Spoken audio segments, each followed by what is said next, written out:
Hey Ron, and I'm back with a new video, and this time I'm going to show you how you can one-shot kill the dragon. So if you want to see how you can do this too, then keep watching.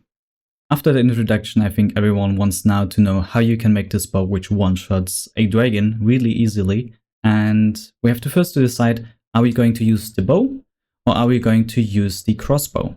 And the answer is the bow. As you saw in the video, I used the bow. The crossbow does, even with the same setup, also like a great amount of damage. Like we can do like multiple hits, and some of our critical hits even reach 2500. However, if I show you now the normal bow, our hits can go up to 7000. I think I've seen up to 9000 almost. So if we have a good hit, yeah, 9300 damage with one hit. And this is not based on maximum damage. This is like flat damage. So it's really great, not comparable at all. And the other thing is you can literally spam this. So this is like a machine gun almost, and you can just spam it as much as you want.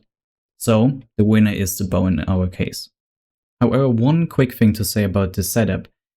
If I'm now shooting with the new way, I'm doing suddenly way less damage. And the reason for that are the arrows. So if you use a normal Minecraft arrow, you're just going to do, well, I think the highest what I just saw was about 2000, close to 2000. And if you want to have the maximum damage, you have to use the Silent Gear arrows, which then allow you to do the 8000 damage I've shown before. Only issue with that is the Silent Gear arrows don't work with Infinity, and they don't work with even with the Apotheosis enchantment, which is the Endless Quiver. So you have to craft them all over again. Normally you get about 64 arrows with one material. I will show you that in detail later. But you can also repair them. So I have the repair kit and the material in my inventory, right? So the main material of this arrow is refined obsidian and Tyrian steel. So we can like fill up the arrow again, which is a possible way. And like now we have 250 shots we can use again. And I would say, let's get right into it. So I'm going to show you now which materials you're going to need to create this bow, and also how to create the arrow. So for the main material of the bow, we're going to use an alloy made of refined obsidian and Tyrian steel. This is going to give us the highest range damage and the highest ranged speed. Those are the two values we're looking for our bow. Next up, we have the two rod. Here we're going to use an alloy made out of aluminum, crimson steel and uranium. Reason for that is each of them is going to give us one additional stat we're going to need. So this one adds the multiplier, this one is adding flat damage, and this one is going to add ranged speed. All three values we're going to want to have on our bow. Next up is the cord. So this one is going to give us ranged damage and ranged speed. It's made out of sinew and string. Here the sinew is the more important one.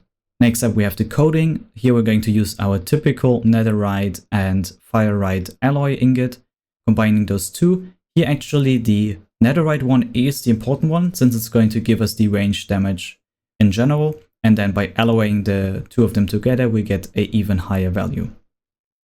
For the tip we're going to use an alloy made out of redstone, glowstone, iron and a drenched iron ingot. Reason for that is that we get again a mix of different stats, so like range damage, speed, and or again flat ranged speed, and which is getting all combined in this alloy.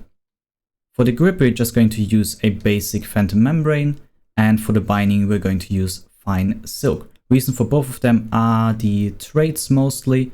So we want to have the ancient trait, which is going to give us more experience points, and we want to have the lucky trait and the flexible trait from the fine silk.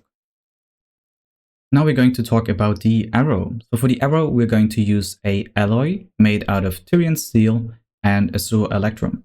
The reason why we are combining those two is the range damage and the projectile speed and accuracy. Here the projectile speed is really important. I will get to that also later, so keep an eye out for that. For the two rod, we're going to use an alloy made out of azure electrum, crimson steel and aluminum. The reason here again is it's going to give us a flat value or one kind of value for each of them, and when we combine them we get the best out of all of those three. For the leaves, for the fledgling, we're just going to use leaves. It's pretty simple. There's not many options here, and it's going to give us again more projectile speed. And lastly, we can add a coating. So here we're actually just going to use the same one we use for the bow itself. So netherite, netherite and fiderite. Now I want to quickly talk about the steps you have to take to get the maximum out of your materials. As I already mentioned, this is an alloy. So how you can create alloys is through Silent Gear, which adds 3 new machines or blocks, which are going to be the Refabricator, the Recrystallizer, and the Metal Alloyer. And in this one, you can combine multiple materials to combine into one, which are going to have a certain synergy based on off of their tier and their rarity. And after that, you can either, or both actually, upgrade them and then enchant them. So for the upgrading, we're going to need another catalyst, and then up here you can put in your material and increase the grade. So this one right now is not graded, and if we quickly speed this up a bit, we can see now it got S, double S, triple S, and A. So it can also actually go back down again, and the one we want is maximum. And after that, you can go over to your Starlight Charger, which is a multi-block setup. Please, for this, just check the setup here, what you're going to need. This is how the distance are going to be. And then we can add in our material with another catalyst, and then it's going to charge our material. It needs a charge value for that, which is going to increase overnight. So if this is directly visible to the night sky, it's going to charge this. And at the end, we get our star charge and maximum grade material. And you're going to do that for most of the materials. There are some exceptions. For instance, the phantom membrane, the silk, and the leaves are not affected by the grading and the enchantment. So you can save yourself some work if you skip it. And now we're going to assemble our bow. So I prepared all the materials and all the blueprints. So we're going to put in our bow, add our main material, which is going to give us the main bow part. Next up, we're going to combine the tool rod with the blueprint. You always get a couple more tool rods, which is great. So you can make multiple bows, multiple setups, or yeah, use them for whatever you want. For the cord, you're going to need 3 fabric. Then next up, we have the coating. Then we have the tip. After that, the grip, which is going to give us some extra XP, and then we have the binding. The main parts we're going to need to create the bow are the main part, the tool rod, and the cord, which is going to give us the base of this tool. And then after that, we can add the coating and the tip. You can actually just put all of them together, so you can see, we can just slap all the parts in, and then you have the final bow. So this is how it should look like if you copy it one-to-one. And now for the arrow, we do the same thing. So we have for the arrowhead, we're going to use our alloy we showed. Then we have the tool rod, where we get again 4 pieces. Then we have the fletching, and lastly the coating. And with that, we can combine the 4 of them. We always get 64 ammunition, which is the base version. As I showed you in the beginning, you can increase that if you use the main material again to repair it. And now we can also add the coating. And with those 2 things, we have our maximum damage. So as you can see, we have almost 24, a multiplier of 24 on the bow itself, and another 14 on the arrow, which is really great. The next step in our production are the enchantments, and for that we're going to use the library of Alexandria, and we can put in our bow, and then we can already see which enchantments we can apply. And I will just go quickly through them. So we have Endless Quiver and Infinity, which kind of do the same. Endless Quiver is like an upgraded version of Infinity. Sadly, as I showed in the beginning of the video, it's not working with the Silent Gear arrows. But at the end of the day, I would still go for the Endless Quiver, since it's just it works with other modded arrows. So might be better than to have to use normal arrows. So Endless Quiver, Hunter's Bounty is like looting for your bow. So we're definitely going to take that. Mending, always great. Power, we do the maximum, and then with Quick Draw and Unbreaking. And also all the enchantments we're going to add to our bow. So let's get both of them out, put them in our anvil, and now we have our fully enchanted bow. Sadly, no enchantments for the arrow though. Now we get to the Reforging. As you can see, we're using the Reforging table from Apotheosis, and we are going to put it in and check with our game mode enabled what Reforges we have here. So to be honest, there are a lot of enchantments you actually want to avoid, or Reforges you want to avoid, because especially if you hit something multiple times, you don't want to have some kind of levitation, which makes it harder to hit the enemy. And also you don't want damage over time, because damage over time is blocking your damage. Because if there's like a tick of wither damage or a tick of fire damage or any of those things, you can do less damage because it can't notice the damage you do with the bow. So it's going to do like 5 damage of wither, even though you could do 8,000 damage with a normal arrow. So be careful to not get any inflictions, as you can see it here. The one we definitely want to have is you have a percentage chance to shoot a second arrow. And the highest I've seen for that is actually 55. So maybe let's try 1 or 2 times. Okay, let's take this one. So we have then your arrow deals magical damage. From what I've seen, actually, this is also not good. So at least for me, it dropped the damage I was able to do. I have the feeling some of the values are not multiplying properly with magic damage.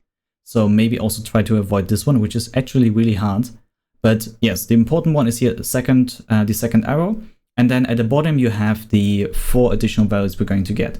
We have arrow damage, arrow velocity, draw speed, and normal speed. Normal speed is not needed. You can skip it. Like if you don't have it, it's totally fine. But the other ones are quite important, especially arrow damage and velocity. Here the values you can get are up to 30, what I've seen. So here we have 34, for instance. And for the draw speed, it's 125. So in my case, I'm now going to pick this one. And what you can already see, sadly, we only have 1 socket, but I'm now going to show you how you can add more sockets to your actually really great Reforge. And for that, we're going to have a look at the smithing table and our sigil of socketing. I showed that in previous videos. You can create this with infusion enchanting. I will make a dedicated video about it in the future. And then you can turn the normal sigil of socketing into a superior sigil of socketing. And by combining those together, we can add more and more sockets to our bow.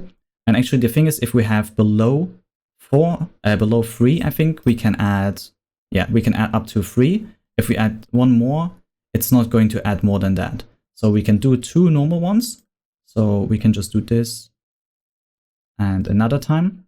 But we can't add the 4th one with the normal one. And here in this case, you then need the superior one if you want to have the max amount of these sockets. And now that we have 4 sockets on our bow, we're going to have a look at the gems we can add to it to make it even stronger. For that, I prepared this chest with all the gems you can potentially put into a bow. And up on the left side, we have all the basic, like in my opinion, best gems you can use. First off, we have the combatant gem, which is going to add arrow damage. After that, we have the lightning gem adding arrow velocity, the samurai gem adding crit chance, and then we have the warlord gem with crit damage. Those are the ones I also used in the video beforehand. So, and with this, I even killed the ender dragon. So this is normally actually all you need. However, if you want to have a really specific set, like kind of like a sniper, you could say, then you can actually add the ravenous bloodlord gem, or like replace it with one of the previous ones, because it's going to deal 250% of damage, but you're going to lose 50% of your max health. The sad thing is it's only going to do it once, so you do 1 shot with a lot of damage, and then the following ones are again weaker, and then after the 30-second cooldown, you again get 50% of your max health as damage. So you have to be careful with this one, it can kill you. So similar to the Berserker's Fury setup I've showed in the previous video, this can be a bit risky, and to be honest, I don't think it's needed. Even with just those 4, you can one-hit kill the dragon, and you are totally fine with that. Then we get to some more optional ones. You can replace them if you don't want like the full damage. You can go for experience, for instance, or also the Twilight Forest gem, which is going to spawn a treasure goblin, which can be quite nice because they have like big loot explosions if you kill them. And then we come to the gems which I would avoid because they are not adding anything really. First one is the Slipstream gem. We already have a high amount of draw speed, so even more is not going to change anything. We have the Frozen Green one, which is going to inflict Frosted. As I mentioned before, we don't want normally any status effects.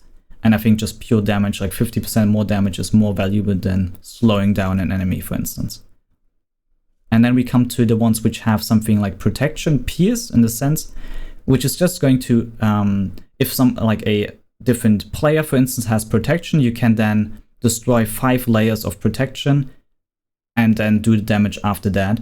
But normally, at least I don't play those mod packs in PvP, but even in that sense, Protection Pierce 5 is not that great of a enchantment. Armor Piercing, as you can see on the light worms, is actually way better, because if you have an enemy which doesn't have armor, it's actually going to do negative armor on the enemy. That means they get more damage if they don't have armor, and also more damage if they have armor. So this is the best one actually. That's why Protection Pierce is not a great pick in this case. Same thing for the Royal Family Gem on the bow. Does make sense. It's even going to lower your draw speed, and the Protection Shred, which is even worse than Pierce, is not really helpful for us. So we're going to go with the 4 upper gems, and we can just easily apply them in the smithing table to our bow. So we're going to do the arrow damage, arrow velocity, crit chance, and then the Warlord gem. And with that, we have our finished bow, and let's give it a try, right? So now we are going to do tons of damage. And actually, I think the magic damage is not affecting it. I did some tests before and I had a feeling, but no, it's actually seems pretty good.